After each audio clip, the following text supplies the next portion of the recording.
This week on Case Studies with the Biz Doc, it's the Cheesecake Factory, a case study story of an incredibly profitable restaurant machine that had a bounce during COVID and has actually come back stronger than they started. We've got the whole story this week.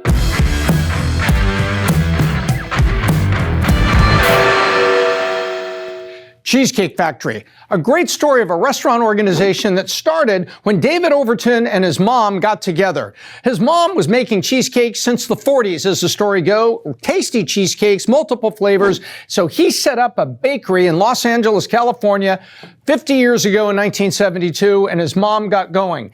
And he then built the first Cheesecake Factory restaurant in Beverly Hills, crosstown, Los Angeles. That's the origination. I'm going to cover the story of growth leading into the economic apocalypse caused by COVID-19. So here we go. David and his mom, and they go off and they are building what would become 208 cheesecake factories and one definitely near you. It included building the Grand Lux Cafe, where David did a very interesting design for the guys at the Venetian who wanted something very elegant and was plush fabrics and wood and everything to match the Venetian. And so he said, Grand Lux. So he builds Grand Lux. And if you've been to Grand Lux, it's like an up menu from Cheesecake Factory, but it's very, very similar. A long menu with a lot of things that are provided fresh. It's really wonderful. There's a Grand Lux here in Dallas that I absolutely love. And along the way, they drive forward and here it is today. So 2017, I'm going to cover what the revenue was and how they were doing, because they were public on the stock market, really doing well. In 2017, they were $2.261 billion. Top line revenue, serious money in the restaurant space. And they were doing about $266 million of what's called normalized EBITDA. That's where they take the EBITDA and they add back and remove things from it so that they get to what's called normalized, that any unusual things are taken out and you have what is the normalized EBITDA as if they were just operating the restaurants without any inordinate things occurring. And there are about to be some inordinate things that happened during COVID-19. But nonetheless, what it means is they were making $250 million, more than that, in EBITDA each year. 2018, they're up a bit to $2.332 billion in revenue and $250 million in EBITDA. And also that year, they bought from Sam Fox, the Fox Restaurant Concepts, which includes Wildflower, Flower Child, there's one here in Dallas, and Brooker loves it, and North Italia. So there's a set of concepts in here. They paid $308 million for that. Should be an M there. It's not $308. And they roll into 2019, almost $2.5 billion in sales, steady growth, and $240 million, so a little less EBITDA, but nonetheless, you can see a strong, solid, stable company. Well, we all know what happens in 2019.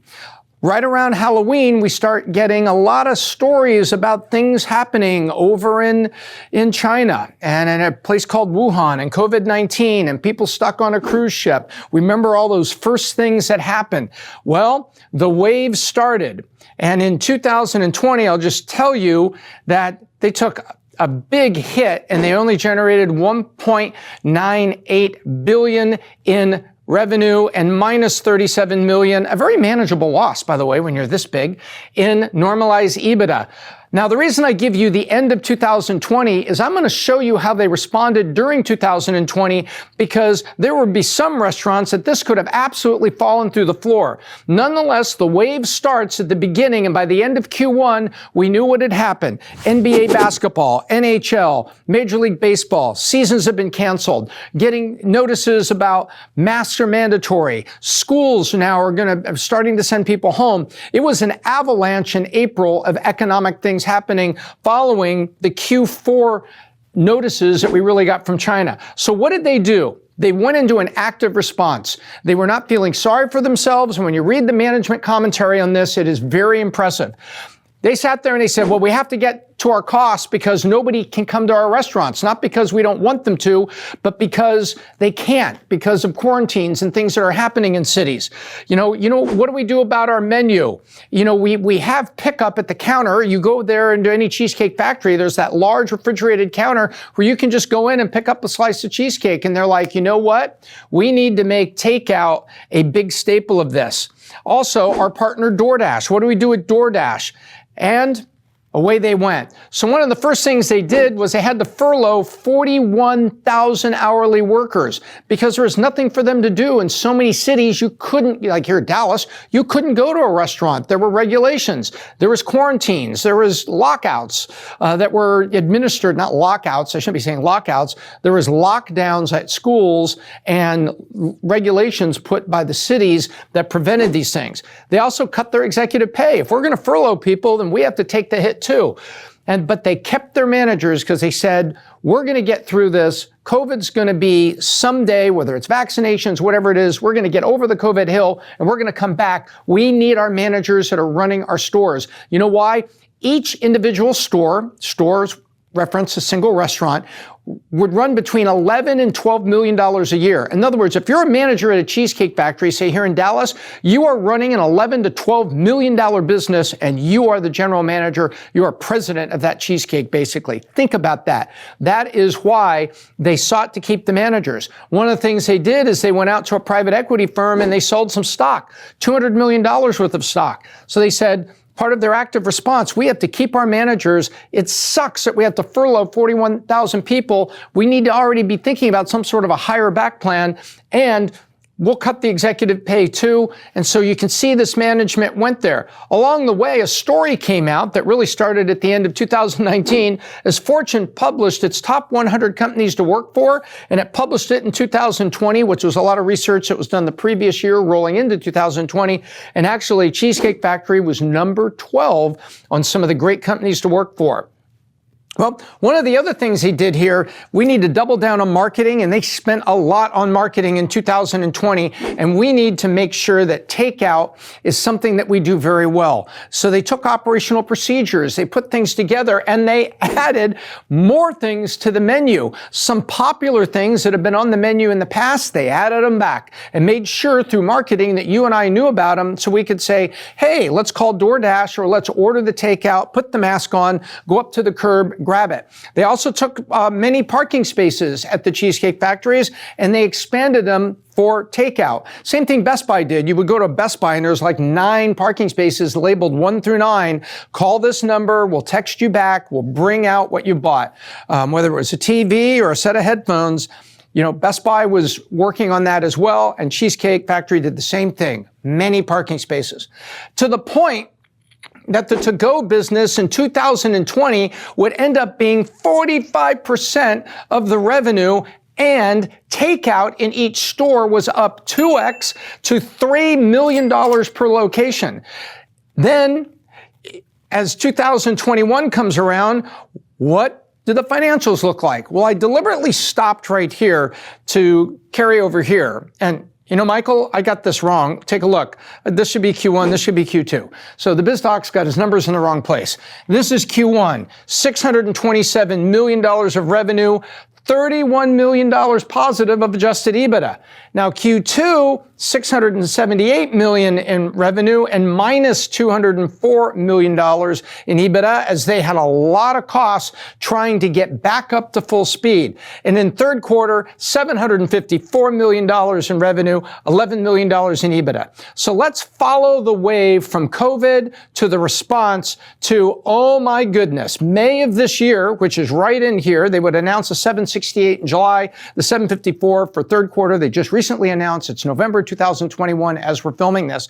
And they rebounded. Take a look at this. They rebound from 17 all the way up to 63 in April of this year after announcing their Q2 results. And there was only one word for that, and that is damn. This management team rebounded the business. They didn't give it up. They got tough things. They had to furlough people, which was terrible. They furlough good people, but they managed it so that the business would survive so they could hire people back and live to fight another day and to feed you and me another day. The rebound to here, third quarter was announced. They've sunk a little bit to 45, but they started here in the 40s back in 19. So you could say in the 2 years, they're back in the mid to high 40s where they started from, and the market cap is $2.35 billion today. Pretty amazing. Now, hiring people back. It's time to hire people back, and they're doing a good job of it, but they also depended on their operating guide. They have a very sophisticated and very specific operating manual, and that operating manual helps the training of the teams. There's even one full page on there on just how to handle strawberries. But they are very specific about what they have in that manual. And they decided, hey, it's tough to hire people back. We're going to only ask for 6 months of restaurant food service experience, not 1 year when we go to hire you. And we're going to depend on our ability to run these 208 Cheesecake Factories, 13 Grand Luxes, and to train people to be those great cheesecake servers that you and I appreciate when we go there to eat live, now that we're starting to be able to do that. So they're in the middle of a bounce back, and in Q2, they announced that Q2 2021 versus Q2 2020, when all of the big COVID impact started, they were 150% same-store sales. In other words, they're driving and building it up. Hats off to them. Well, what are the lessons for you and me? We don't necessarily operate a company that's been in business for 50 years since the bakery opened and almost 25 years since our first restaurant opened. What do we do if we have a small technology company in our garage with 3 engineer friends, or operating a t-shirt company in Berlin? My favorite example. What do? I'll tell you what we do. Know the goal. The goal isn't to operate a restaurant. The goal is to feed the customer. And feeding the customer, parking spaces, more menu items, marketing for takeout, focus on takeout, operations at the front door so you could stack up those takeout orders in an organized way so you could get the throughput there. No, the goal was to feed the customers, not to reopen the restaurant. And look at the to-go business. 45% of the ultimate business was takeaway, to-go. They did a great job knowing that the objective is to get the food to us, not, oh, we got to get all of our restaurants back open. No, it was to respond, save the company, feed the customer. Then Plan B can add, not just maintain. You know what they found out with all the marketing they did here? That the to-go business exposed them to new customers.